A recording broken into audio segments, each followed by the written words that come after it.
Olá, você que está assistindo essa aula, seja muito bem-vindo. Eu sou a professora Shirleyane Brito Pedrosa, eu sou enfermeira e atualmente eu leciono um curso da Escola Profissional de Técnico em Enfermagem, EPE Venceslau Vieira Batista, localizada aqui no município de Boa Viagem. E hoje estou gravando um vídeo da nossa disciplina de Anatomia e Fisiologia Humana Básica. E o tema de hoje, o sistema de hoje é o sistema urinário. A gente ouvia falar muito, sobre o sistema excretor também, mas essa palavra está um pouco em desuso, até porque o sistema urinário, ele não somente excreta, tá? Então ficou assim um nome mais aceito como sistema urinário, porém o sistema excretor, ele também é muito conhecido, muito falado. Na aula de hoje, nós iremos direcionar os nossos pontos de acordo com a atividade de revisão que você já fez a resolução na semana anterior. E na atividade, eu questionei, foi perguntado para você quais eram as funções do sistema urinário. Então hoje a gente vai falar sobre todas elas, discutindo sobre cada uma. E também perguntei sobre as funções de cada órgão que faz parte do sistema urinário. Então a gente vai falar de forma geral sobre cada órgão e suas funções, tá? Em outra aula, eu venho em outro momento falar com mais detalhes sobre um detalhamento maior e funcionamento dos rins. Aí a gente vai fazer em um outro momento, tá bom? Espero que você goste muito dessa aula. Vamos lá!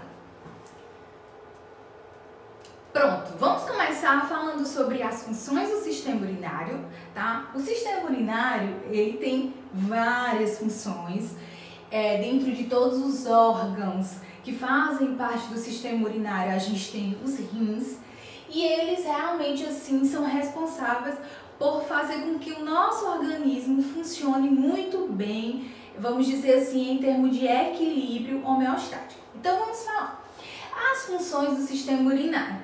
Primeiro, ele tem uma função muito famosa, muito conhecida, que é a função de filtrar o sangue, tá? Então o rim, ele tem essa capacidade, os rins têm essa capacidade de filtrar todo o sangue que vai passando, por toda a estrutura renal, e esse sangue ele vai sendo filtrado, vão sendo retiradas as impurezas, que vai ser transformado na urina e ele vai voltando para a corrente sanguínea um sangue sem toxinas, sem impureza, equilibrando aí todo o sistema do corpo.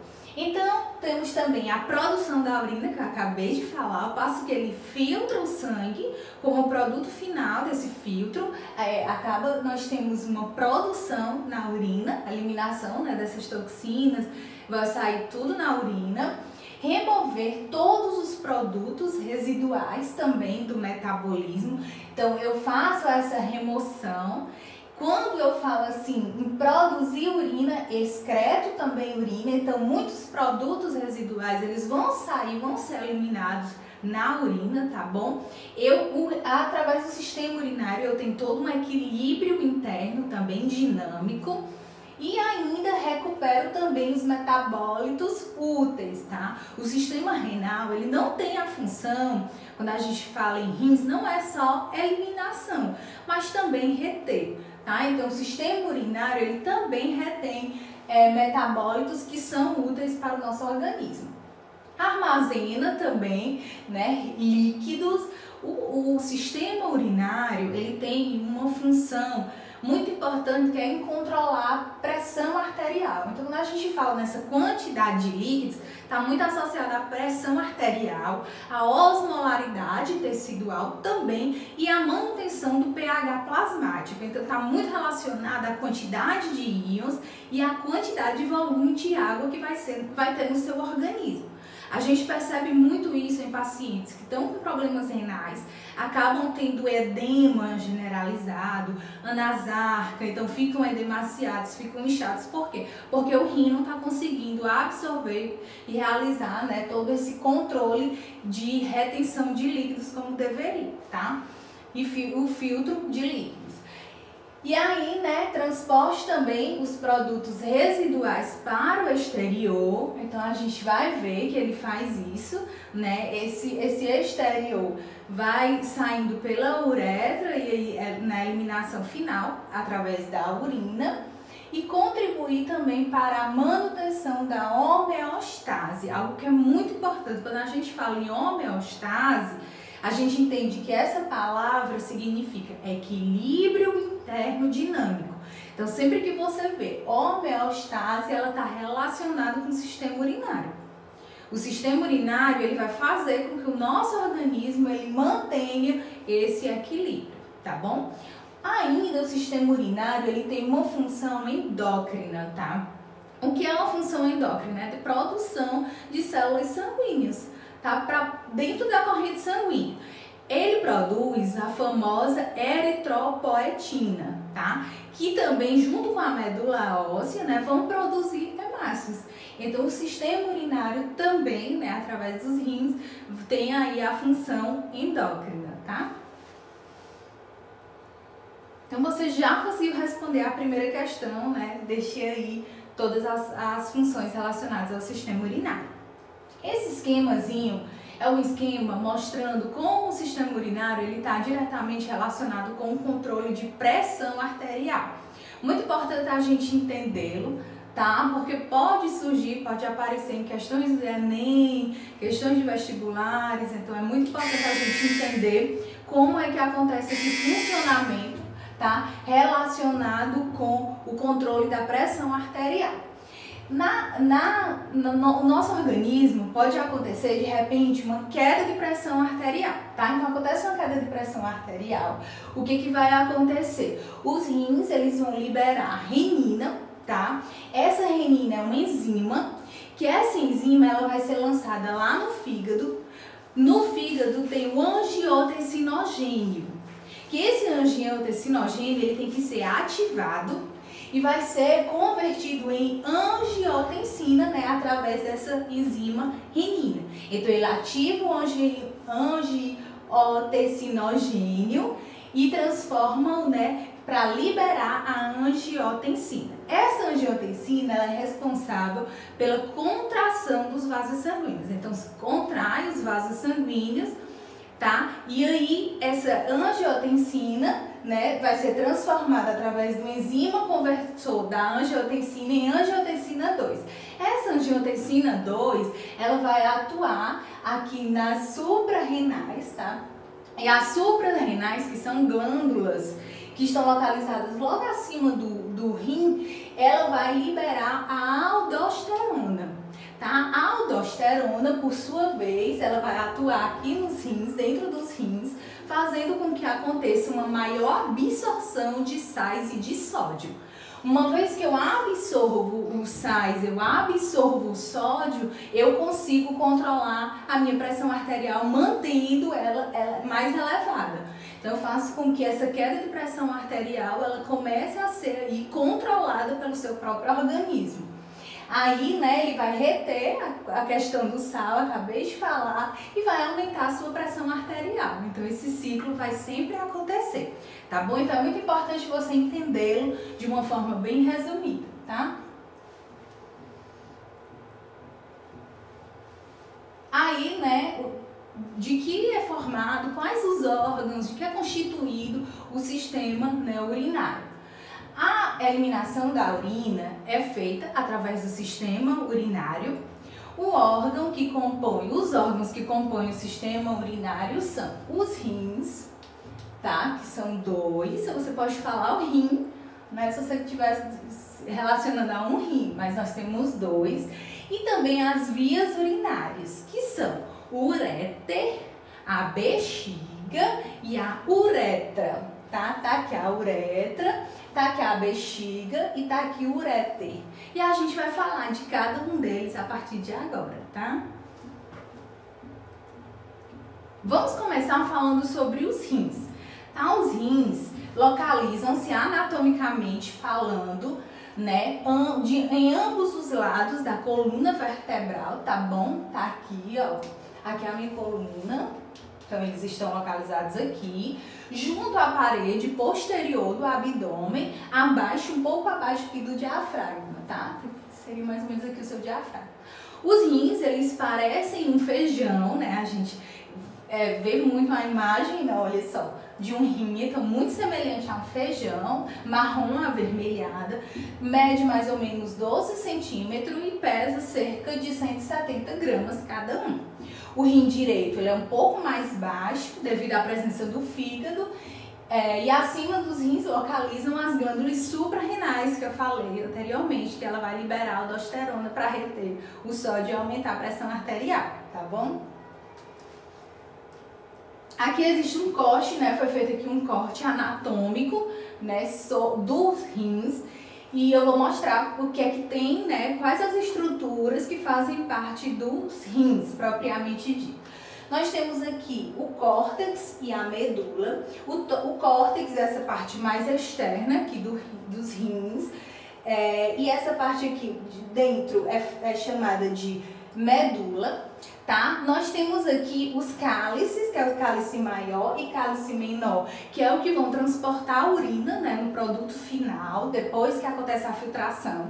Nós temos a veia cava e a artéria renal, a veia renal e a artéria. A artéria está trazendo o sangue para dentro dos seus rins para ele ser filtrado e a veia está eliminando o sangue, tá? Esse sangue que já foi devidamente, né, filtrado, metabolizado, absorvido aquilo que servia, aquilo que não servia, né, vai ser transformado na urina e ser eliminado aqui pela pelve renal. E o sangue, né, livre de qualquer toxina, ele vai voltar aqui através da veia renal, tá? Nós temos também as pirâmides aqui, ó, que dentro delas estão localizados os néfrons e os glomérulos, que eu vou já mostrar para vocês, tá? E aqui, né, são os cálices, a medula, o córtex, o hilo também, né? Pronto, basicamente, vou mostrar outra imagem, vamos ver aqui, ó, pronto, uma imagem mais visível para vocês, tá? Mostrando aqui a parte do córtex, aqui a parte da medula, tá bom? Então, os glomérulos ficam localizados aqui no córtex, que tem os néfrons, que é onde, aqui dos glomérulos, é onde vai acontecer toda a filtração do sangue, vai acontecer aqui dentro dos glomérulos. Então aqui estão todos os túbulos contorcidos, é por onde vai acontecer todo o caminho, o trajeto da urina, tá? E aí vai saindo aqui pelo cálice, tá? A gente vai ter uma aula para falar só sobre isso, como está acontecendo todo esse processo de filtração dentro dos glomérulos, tá? Então será uma outra aula. Aqui é só uma explanação de forma geral, tá bom? Foi retirado aqui um pedacinho, ó, e foi ampliado para mostrar os glomérulos, que estão bem aqui, né? Os néfrons e toda a questão do córtex e da medula dividido. Então tá aí, né? O parênquima renal dos rins é formado em duas partes, córtex e medula, a gente já falou sobre isso. A medula é a porção mais interna, tá? Contém as alças de Ellen, os vasos retos, os ductos que são coletores de néfron. O córtex localiza-se mais afastado do centro dos rins e ao redor das bordas externas ele contém os néfrons, né? Que são as unidades funcionais dos rins. É o mais importante, vamos dizer assim, em termos de estrutura, com as suas funções, são os néfrons realizando toda essa questão de filtro no nosso sangue, tá? Então, é isso. Deixa eu passar aqui, pronto. Então, de uma forma geral, quais são as funções dos rins? Eles atuam na formação da urina, né, que a gente já viu, a excreção dos produtos residuais também, regulação de eletrólitos, regulação do equilíbrio ácido-básico, porque é ele que equilibra a quantidade de íons presentes no nosso sangue. Então, de certa forma, ele vai equilibrar o processo ácido-básico. tanto também o balanço hídrico, então a quantidade de água que vai ser eliminada e a quantidade de água que vai ser retida vai ser responsável também dos rins. A gente vê muito pela questão da liberação da ADH, que é um hormônio chamado de antidiurético. Esse antidiurético é ele que é responsável pela reabsorção de água, tá bom?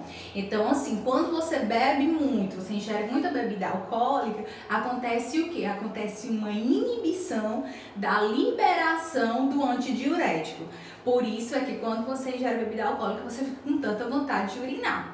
Já quando você está dormindo, o que acontece? Esse ADH, esse hormônio, ele vai ser liberado e ele faz com que você não passe a noite levantando e indo ao banheiro, tá? Então ele vai controlar justamente essa reabsorção de água do seu corpo. Controle também da pH, que a gente já falou sobre ele, né? Que ele vai liberar principalmente a aldosterona. Então, também a regulação e produção dos eritrócitos. Também a síntese de vitamina D, a gente vê tão importante, né, a vitamina D. Secreção também de prostaglandinas e ativa também o hormônio do crescimento. Os rins recebem aí cerca de 20 a 20% do débito cardíaco total, o que significa que todo o sangue do nosso organismo ele vai circular através dos rins, dentro dos rins aproximadamente 12 vezes por hora. Pessoas que não têm funcionamento renal, eles precisam de hemodiálise, né? Dependendo de quanto o rim está paralisado. Tem pessoas que não têm nenhuma funcionalidade, o rim não está funcionando de forma nenhuma, então precisa da hemodiálise. E a hemodiálise, né, é justamente isso. Hemodiálise é filtrar o sangue, então é uma máquina que vai executar aquilo que o rim deveria estar fazendo. Então, todo aquele sangue, todo o sangue que tem no seu corpo vai ter que passar pelos rins, pelo processo de filtração, só que quem tem problema renal não está fazendo essa função, não está desempenhando. E eu não posso ficar no meu organismo, né, o meu sangue com vários resíduos, toxinas, íons, tudo desregulado. Então, ele precisa fazer a hemodiálise porque o sangue vai saindo, passando pela máquina, e aquela máquina ela é similar todo o processo de filtração que está acontecendo dentro dos rins. E aí vai retornando o sangue, né, limpinho, purificado, aí retendo aquilo que serve, deixando aquilo que é bom e retendo aquilo que não serve. Aí, né, a gente tem, dentro ainda do sistema urinário, a gente tem as vias urinárias. A gente vai falar agora das vias chamadas de uréteres, que são esses aqui, ó.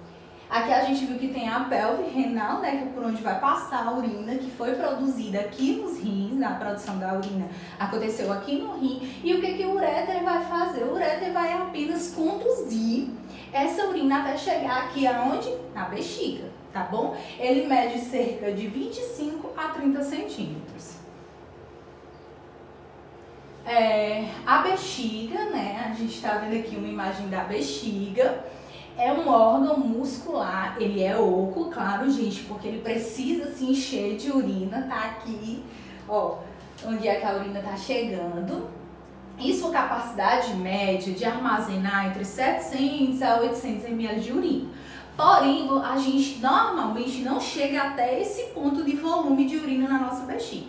Quando a nossa urina começa a ter mais ou menos 300 ml de urina, o nosso organismo já vai, né, através das mensagens desenvolvidas pelo cérebro, mandando assim que aconteça uma contração nas paredes da urina ou da bexiga para essa urina ser eliminada. Então, a nossa sensação de vontade de ir ao banheiro para urinar, ela começa a partir mais ou menos de 300 ml de urina. Tá? Então, qual a função principal da bexiga? A função é de armazenar temporariamente a urina. Por que temporariamente? Né? Porque ela não vai ficar retida muito tempo na urina. Em algum momento, você vai eliminá-la. Pronto, tá aí a bexiga, né? Os orifícios, o uretrais, por onde vai descer essa bexiga. Aqui a urina sendo sendo armazenada dentro da bexiga. Aqui internamente eu tenho um músculo chamado de músculo detrusor, tá? Esse músculo detrusor, ele fica relaxado ao passo que você está recebendo a urina, seu rim está funcionando e está enchendo sua bexiga.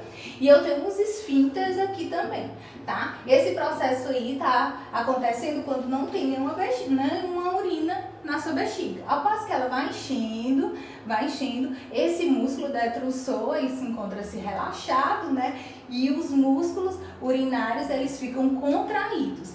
É isso que faz, esses músculos, eles são responsáveis por fazer com que você tenha um controle do momento que você vai eliminar essa urina, né? Para não acontecer aquela questão da incontinência urinária, quando você não consegue controlar, tá? Então esses músculos, eles vão trabalhar junto com o sistema nervoso central, fazer com que você controle e consiga segurar, prender, para no momento certo você ir ao banheiro.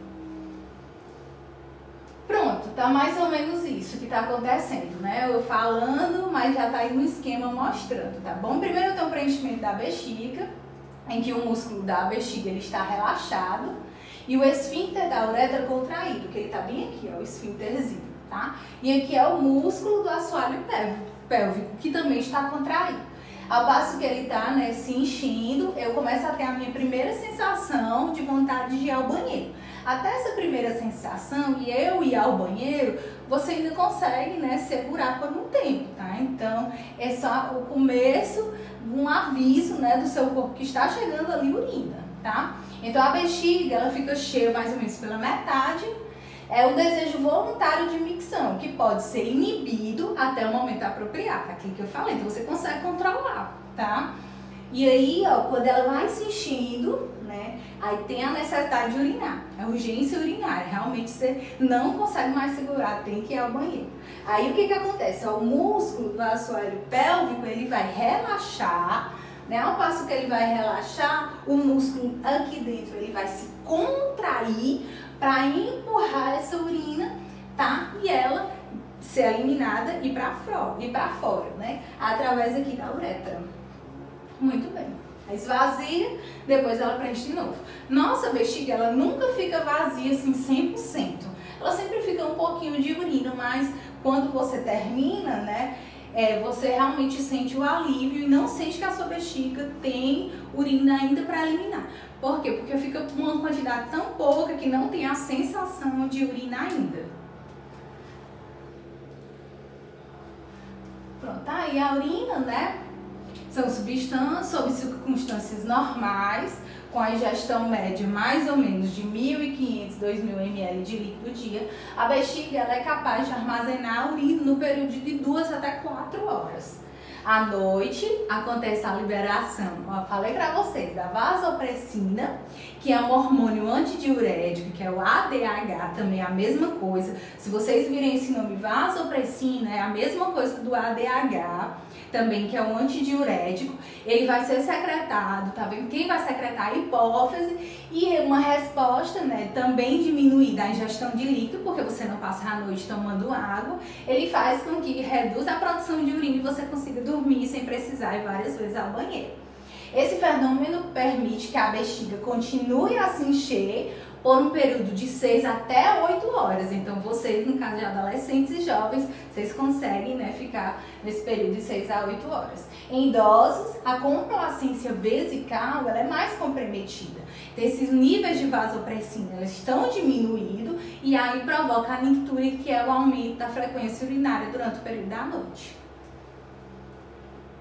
A uretra, tá? A uretra é um tubo muscular que ele vai conduzir a urina que estava na bexiga para fora do corpo. A uretra feminina ela é diferente da uretra masculina.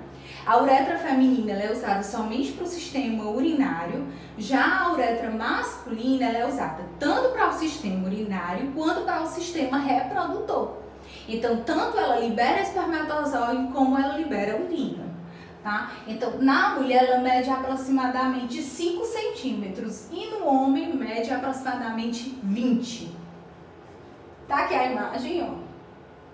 Essa aqui é uma uretra masculina, ó, ela passa, se estende ao longo do pênis. E aqui é da uretra, aqui é a uretra, ó, feminina. tá? Aqui é o útero, aqui eu tenho a bexiga, olha como eles são próximos.